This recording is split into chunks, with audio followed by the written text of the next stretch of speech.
Hello বন্ধুরা, তোমাদেরকে স্বাগত পূজা খাই হেসেলে। আজকে নিয়ে চলে এসেছি আর একটা রেসিপি, চুনো মাছের চচ্চড়ি। চুনো মাছের চচ্চড়ি করার জন্য নিয়েছি চুনো মাছ ভালো করে ধুয়ে এর মধ্যে নুন হলুদ মাখিয়ে নেবো।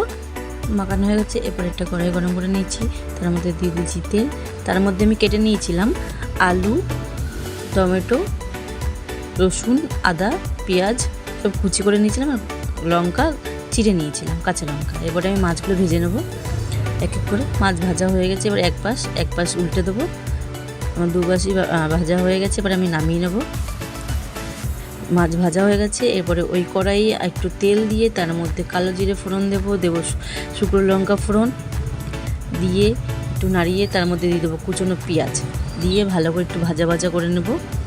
ভাজা ভাজা হয়ে আসলে তার মধ্যে দিয়ে দেবো কাঁচা লঙ্কা, চেরা কাঁচা লঙ্কা। তার মধ্যে আবার কুচানো আদা দিয়ে দেবো, কুচানো রসুন দিয়ে ভালো করে নাড়িয়ে নেব, ভাজা ভাজা করে নেব।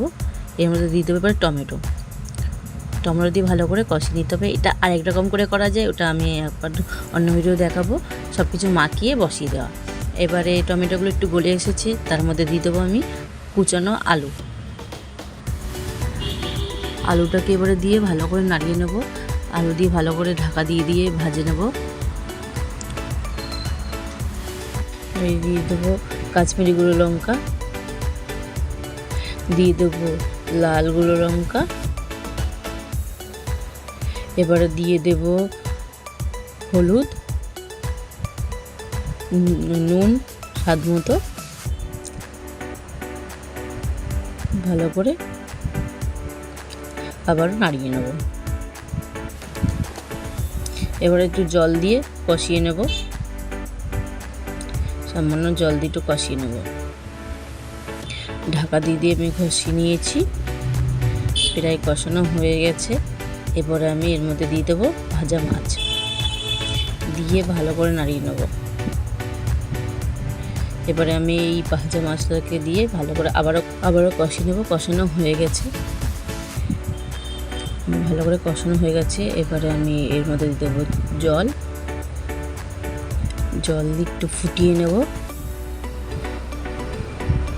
জল দিয়ে এবার ভালো করে একটু ফুটিয়ে নেব।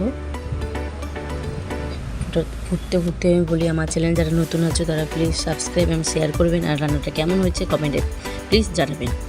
এবারে আবারও ঢাকনা খুলে আবারও নাড়িয়ে নেব। প্রায় হয়ে এসছে, দেখে নেবো আলুগুলো সেদ্ধ হয়েছে নাকি। হ্যাঁ, আলু সেদ্ধ হয়ে গেছে। এরপর একটু গরম মশলা দিয়ে আবার একটু ঢাকা দিয়ে রাখবো। ঢাকা দিয়ে একটু ফুটাতে দেবো।